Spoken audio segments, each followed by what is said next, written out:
Hi all, welcome to Vedant Parthivan YouTube channel. இன்னைக்கு குயிக்காக நம்ம 2 சிம்பிள் சூப்பர் ரெசிபி பார்க்க போகிறோம்.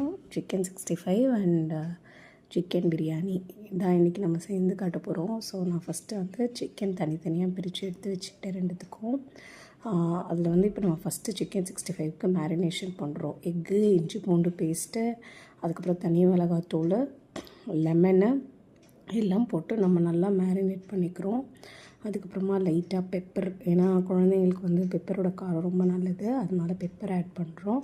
அப்புறம் வந்துட்டு பார்த்திங்கன்னா சிக்கன் 65 மசாலா நமக்கு எவ்வளோ தேவையோ, எவ்வளோ சிக்கன் எடுத்துருக்கோமோ அது அளவுக்கு நம்ம போட்டுட்டு நல்லா மிக்ஸ் பண்ணிக்கணும். நெக்ஸ்ட்டு வந்து கர்டு ஆட் பண்ண போகிறோம். கர்டு ஆட் பண்ணுறதுனால சிக்கன் வந்து நல்லா சாஃப்டாக டெண்டராக டேஸ்டியாக இருக்கும். அதனால தான் எப்போவுமே சிக்கனுக்கு வந்து கர்டு ஆட் பண்ணணும். நெக்ஸ்ட் தேவையான அளவு சால்ட்டு அதையும் போட்டுட்டு நல்லா மேரினேட் பண்ணிக்கணும். அப்புறம் வந்துட்டு டர்மரிக், இது வந்து ரொம்ப நல்லது, நான்வெஜ்க்கு எப்போவுமே யூஸ் பண்ணுறது. ஸோ அதுக்கப்புறம் கார்ன்ஃப்ளவர்.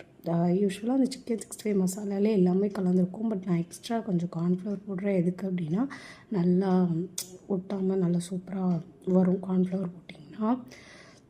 அதை தனியாக எடுத்து ஊற வச்சுட்டு நெக்ஸ்ட்டு வந்து சிக்கன் பிரியாணிக்கான மேரினேஷன். கொஞ்சம் சிக்கன் எடுத்து வச்சுருக்கோம்ல, அதில் வந்துட்டு திருப்பி தயிர், தனி மிளகாத்தூள், உப்பு, இஞ்சி பூண்டு பேஸ்ட் இது மட்டும் போட்டு பிரியாணி ஸ்டார்ட் பண்ணுறதுக்கு முன்னாடி இதை நம்ம நல்லா மேரினேட் பண்ணி வச்சுட்டு ஸ்டார்ட் பண்ணாலும் செம்மையாக இருக்கும். நெக்ஸ்ட் வந்து தக்காளி, பச்சை மிளகா, அதுக்கப்புறம் பார்த்திங்கன்னா புதினா, கொத்தமல்லி இதெல்லாம் நான் அரைச்சி எடுத்து எப்பவுமே. இப்போ எண்ணெய், அதுக்கப்புறம் நெய், ஹோல் ஸ்பைசஸ் எல்லாமே போட்டுட்டு ஆனியன் போடுறோம். நல்லா வதக்கணும், கோல்டன் ப்ரௌன் ஆற வரைக்கும் வதக்கணும்.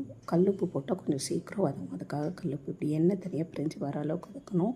அதுக்கப்புறம் இஞ்சி பூண்டு பேஸ்ட் வந்து அதில் நம்ம ஆட் பண்ணுறோம்.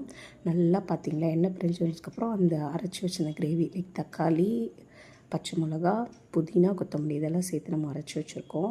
அதுக்கப்புறம் தனி மிளகாத்தூள், அதுக்கப்புறமா நம்ம க்ளீன் பண்ணி வச்சுருந்த சிக்கன் இதெல்லாம் நல்லா போட்டு தயிர் திருப்பியும் கொஞ்சம் ஊற்றுறோம், ஏன்னா நல்லா சாஃப்டாக இருக்கும் அப்படின்றதுக்காக. நல்லா கலந்து விட்டுட்டு நான் வந்து பாஸ்மதி ரைஸ் எடுத்துருக்கேன். ஸோ இந்த கப்பில் எடுத்தேன், அதனால் 1க்கு 1.5 கப் தண்ணி எடுத்துகிட்டு நல்லா கிண்டி விட்டுறணும்.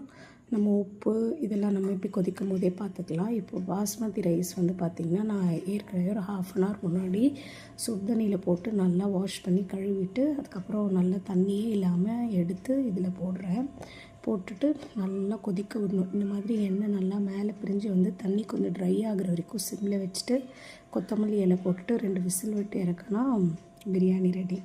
அடுத்து வந்து நம்ம மேரினேட் பண்ண சிக்கன் 65 வந்து